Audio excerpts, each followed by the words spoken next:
Hey everybody, welcome back to homerecordingmadeeasy.com, learningtomix.com, and here on my YouTube channel. And today we're going to do a quick video. I want to give you a quick mix tip to instantly add some clarity and get rid of that mid-range cloud in your mix. One thing that I've been getting from a lot of my students sending me mixes over the last couple of months is I tend to hear a lot of mixes with a lot of mid-range buildup and kind of a cloudy feel to them. And I want to give you a simple EQ move that will help you instantly get rid of that.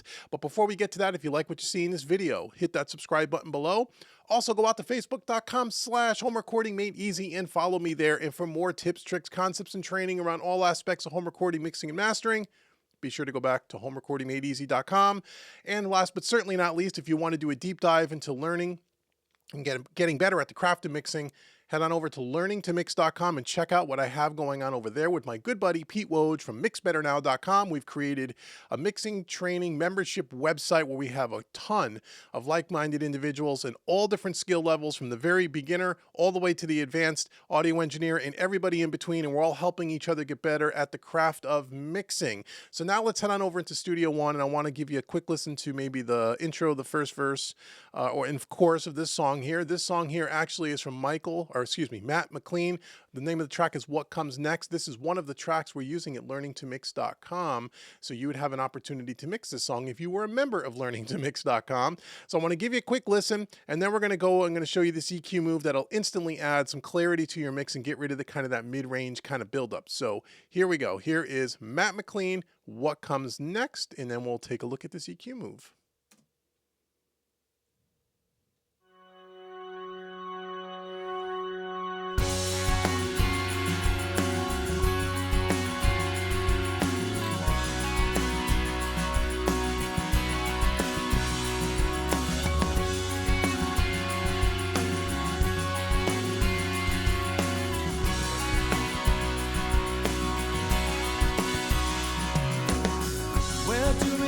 From here, the weeks, the months, the days, the years are passing through.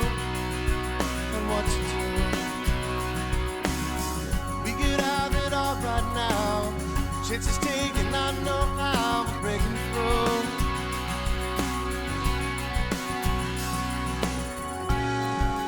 This could be wonderful.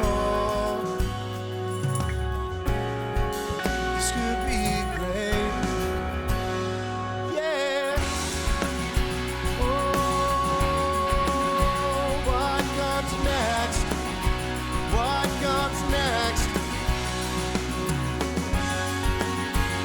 Okay, so that's Matt McLean, What Comes Next. Great song. Again, if you want to mix this track along with other multi-tracks that are just as good as this song, we got really, really high quality, great productions and great songs to get better at the craft of mixing. Go over to learningtomix.com.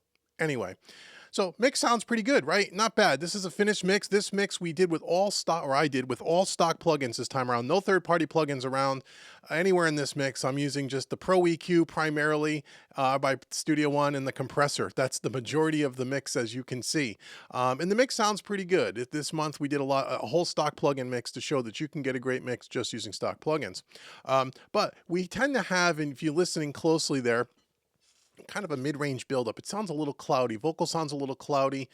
That whole mid-range part of the frequency spectrum sounds just a little bit too much. And the reason for that is because whenever you have a track with lots of electric guitars in particular and keyboards, you tend to have where they sit in, where the sweet spot of a lot of those instruments are typically in that mid-range between that 400 and 600 hertz range. And so as you can see down here in green, we have acoustic guitars. We have a pair of electric guitars that are crunch kind of distorted guitars. We have another 1, 2, 3, 4, 5 different guitars on top of that with a lot of fills and a solo and so on and so forth. So we have 2, 4, 6, 8, 9 guitar tracks, not to mention an organ track, a keyboards track, and then we have 3 vocal tracks.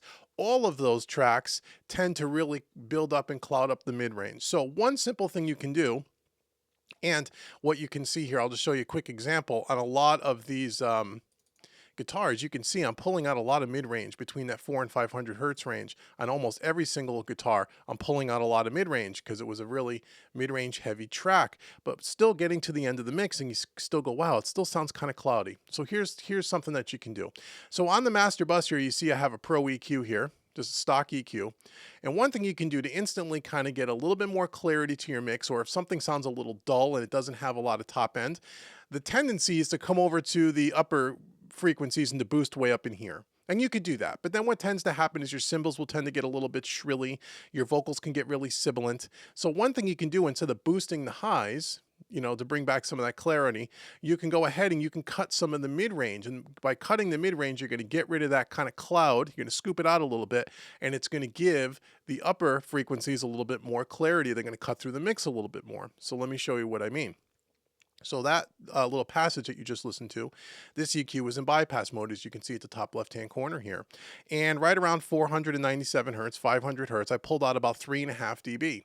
So between that 4 and 550 range is typically where the cloud sits.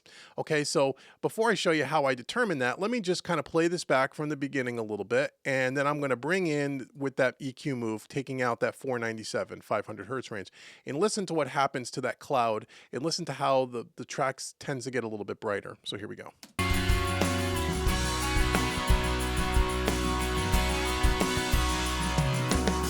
Where do we go from here? The weeks, the months, the days, the years are passing through. And what to do?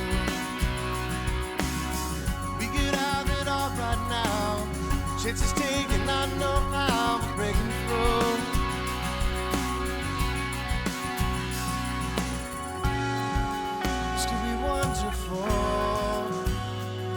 Okay, so you can instantly hear, as soon as I take this one EQ move, all of a sudden the vocals get a little bit, have a lot more clarity. They tend to feel like they're sitting a little bit more forward in the mix. You can hear it a lot better. The snare drum gets a little bit more crack to it, and overall the track just sounds a little bit brighter. So you say, well, how do you find that? You know, what is so magical about 497 hertz at this particular mix?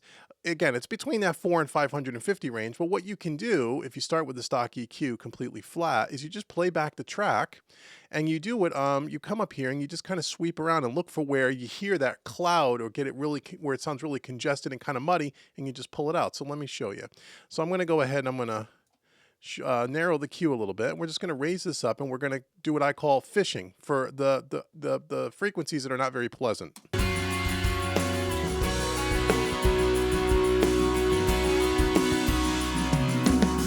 Where do we go from here? The weeks, the months, the days, the years are passing through.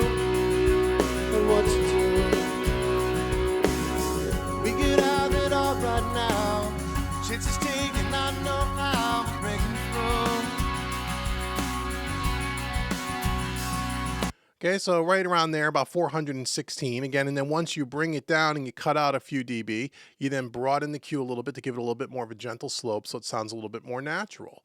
Okay, and I pulled out about 5 dB here. Okay, it's not an exact science. You just kind of pull it up, sound where it gets cloudy, and pull it down. So again, if we start with it before and then bring it in, listen to how the vocal just instantly has more clarity.